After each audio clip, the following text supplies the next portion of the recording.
Hey guys, welcome to another vlog. This is a follow-up vlog to the H1B visa vlog. अगर आपने हमारा वो vlog नहीं देखा है तो प्लीज़ जाके देखें हमारे चैनल में, मैं उसका लिंक यहाँ पे डाल दूंगा। तो उस vlog में मैंने बताया था कि यूएस ट्रैवल डॉक्स में इतने सारे ग्लिचेस के बावजूद आप अपना अपॉइंटमेंट कैसे ले सकते हैं, और उसमें मैंने कुछ ट्रिक्स एंड टिप्स बताए थे वो ग्लिचेस को ओवरकम करने के लिए। तो इस व्लॉग में मैं बेसिकली बताऊंगा कि आपका टाइमलाइन क्या होता है वीज़ा स्टैंपिंग का। एक बार आप अपना डॉक्यूमेंट्स ड्रॉप बॉक्स में सबमिट कर देते हैं तो आपको कितना दिन वेट करना है, एंड वो कैसे आप ट्रैक करेंगे कि आपका क्या स्टेटस है पासपोर्ट का, इस व्लॉग में मैं बताने वाला हूँ। क्योंकि उस व्लॉग में काफ़ी सारे लोगों ने मुझसे क्वेश्चन पूछा था कि वीज़ा स्टैंप हुआ कि नहीं एंड थिंग्स लाइक दैट। तो मैंने सोचा कि इसके लिए छोटा सा व्लॉग बना के सब कवर कर दूँ। अगर आप हमारे चैनल में नए हैं तो प्लीज़ हमारे चैनल को सब्सक्राइब करिए, और आइए व्लॉग स्टार्ट करते हैं।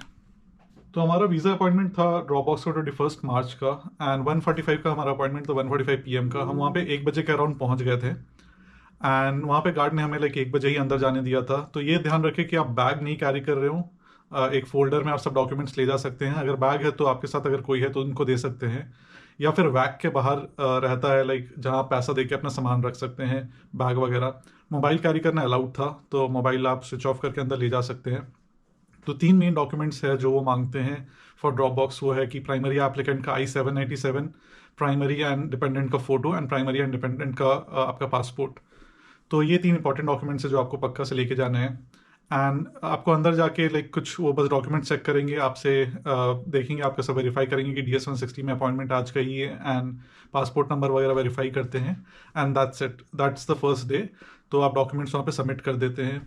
तो नेक्स्ट आपको कैसे आप ट्रैक कर सकते हैं ये मैं बताऊंगा। तो गाइस, आप अपना पासपोर्ट का स्टेटस पहले यूएस ट्रैवल डॉक्स में चेक कर सकते हैं। तो पासपोर्ट ड्रॉप बॉक्स करने के 24 टू 48 आवर्स बाद आप यूएस ट्रैवल डॉक्स में लॉग इन कर सकते हैं, एंड वहाँ पे अपना user name, password and security question डालने के बाद कुछ ऐसा इंटरफेस दिखता है। अगर आपने अपना अपॉइंटमेंट लिया होगा तो आपको पता होगा कि इसका इंटरफेस कैसा है। तो आप इसी होम पेज में आप नीचे अगर स्क्रॉल करेंगे तो आपको यहाँ पे एक टैब दिखेगा फॉर पासपोर्ट स्टेटस। तो क्योंकि मैंने 2 पासपोर्ट ड्रॉप किया था इसलिए मेरे को 2 डिफरेंट पासपोर्ट का स्टेटस दिख रहा है। एंड ये स्टेटस आपको तभी दिखेगा लाइक 24 आवर्स तो वेट करना पड़ेगा एटलीस्ट। बहुत जगह मैंने देखा है कि 48 आवर्स, 24 टू 48 आवर्स के विद इन में ये पॉपअप हो जाता है। तो यहाँ पे पहला स्टेटस जो दिखेगा वो होगा ट्रांजिट टू पोस्ट। इसका ये मतलब है कि आपने जहाँ भी ड्रॉप बॉक्स किया है, अपना ड्रॉप किया है अपना डॉक्यूमेंट्स, वहाँ से ये जा रहा है चेन्नई, बिकॉज चेन्नई में ही सब ड्रॉप बॉक्स का अपॉइंटमेंट का स्टैंपिंग हो रहा है। तो वहाँ से चेन्नई जा रहा है, that is why it says transit to post. पहला स्टेटस रहेगा ट्रांजिट टू पोस्ट। तो ये है पहला स्टेटस, बट इसके बाद जो स्टेटस रहेगा वो आपको यहाँ पे नहीं पता चलेगा। तो आइए वो देखते हैं कि आपको बाकी का स्टेटस आप कैसे चेक कर सकते हैं अपने पासपोर्ट स्टैम्प का। सो नेक्स्ट आपको जाना है CEAC के वेबसाइट में। अगर आप डालेंगे गूगल में US वीज़ा ट्रैकिंग, तो पहला जो सर्च आएगा यही आएगा, वीज़ा स्टेटस चेक। एंड ये CEAC का वेबसाइट ही खुलता है, एंड यहाँ पे हमारा नॉन इमिग्रेंट वीज़ा है ये डालेंगे, एंड सेलेक्ट लोकेशन सबका चेन्नई होगा यहाँ पे। तो इंडिया चेन्नई सेलेक्ट करेंगे आप। इवन दो आप पासपोर्ट अगर कोलकाता, मुंबई कहीं भी ड्रॉप बॉक्स कर रहे हैं, बट लोकेशन आपको यहाँ पे चेन्नई डालना है। एप्लीकेशन ID डालेंगे, passport number and first name डाल के, अगर ये कैप्चा को डाल के आप देखेंगे तो आपका यहाँ पे एक एरर आएगा कि डेटा नॉट फाउंड। इसका ये मतलब है कि अभी तक ये ट्रांजिट टू पोस्ट में ही चल रहा है, अब तक आपका एप्लीकेशन रिसीव नहीं हुआ है चेन्नई में। तो अभी आपको यहाँ पे थोड़ा सा पेशेंस रखना पड़ेगा, ऑलमोस्ट 10 to 12 डेज़ लगेगा यहाँ पे लाइक वैलिड स्टेटस आने के लिए। तो 10-12 डेज़ के बाद भी अगर नहीं आया तो, जैसे फॉर एग्जांपल मैंने ड्रॉप बॉक्स किया था 21 मार्च, 22 मार्च को मेरा US ट्रैवल डॉक्स में अपडेट हो गया था, इट्स ट्रांजिट टू पोस्ट।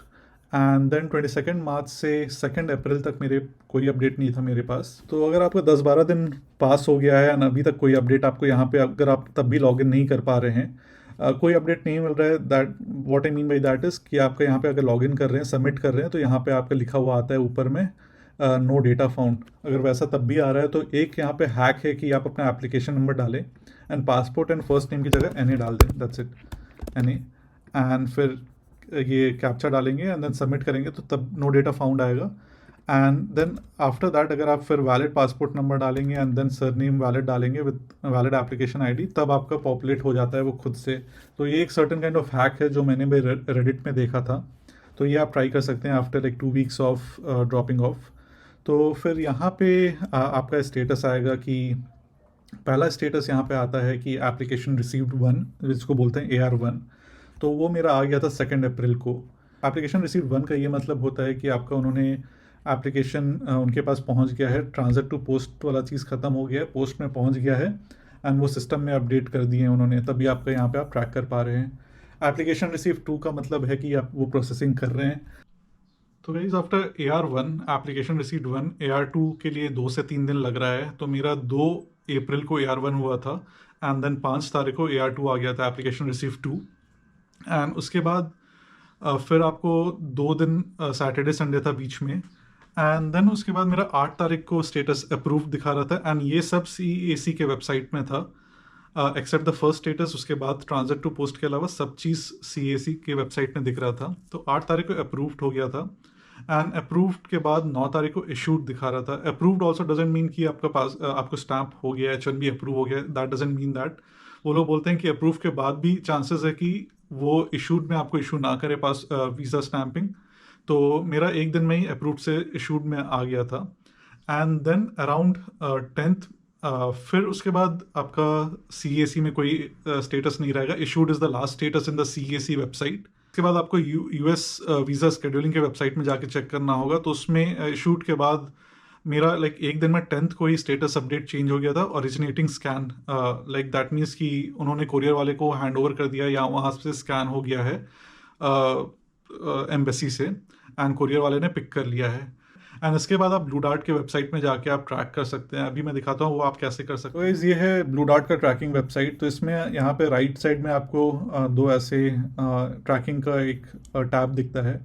तो इसमें वेबिल नंबर आता है, रेफ नंबर। तो आप रेफ नंबर सेलेक्ट करके अपना UID नंबर डाल सकते हैं। UID नंबर क्या है, अगर आप अपना DS-160 का कंफर्मेशन पेज देखेंगे, फॉर एग्जाम्पल यहाँ ये मेरा अपॉइंटमेंट कंफर्मेशन पेज है, तो यहाँ पे UID नंबर साइड में आ रहा है। तो आप ये UID नंबर डाल के आप यहाँ पे ट्रैक कर सकते हैं। मेरा दिखा रहा था 15 तारीख को डिलीवर होगा, बट उन्होंने 12 तारीख को डिलीवर कर दिया। तो 10 से 12 2 दिन लगा उनको, ओरिजिनेटिंग स्कैन के बाद, ओरिजिनेशन स्कैन के बाद 2 दिन लगा तो फिर डिलीवर होने में। तो ओवरऑल ये एंड टू एंड मेरा 23 डेज़ लगा इंक्लूडिंग वीकेंड्स पासपोर्ट मिलने में आफ्टर स्टैंपिंग। तो जिनका जो लोग एम्बेसी से पिक करने का जिन्होंने दिया है, तो रेडी फॉर पिकअप उनका आ जाता है। मे बी ये जो 1-2 दिन का जो डिफरेंस है वो नहीं होगा उनको। तो कोरियर वाले टाइम कट हो जाएगा and they can directly pickup from the embassy. तो ये था मेरा US वीज़ा स्टैंपिंग का जर्नी दिस टाइम। होपफुली आप लोग को ये व्लॉग अच्छा लगा हो। अगर अच्छा लगा हो तो प्लीज़ लाइक करें इस वीडियो को एंड अगर कोई क्वेश्चन है तो कमेंट करके पूछें मेरे से, मैं ट्राई करूँगा आंसर करने का। Yeah, thank you so much for watching this vlog. See you guys in the next vlog.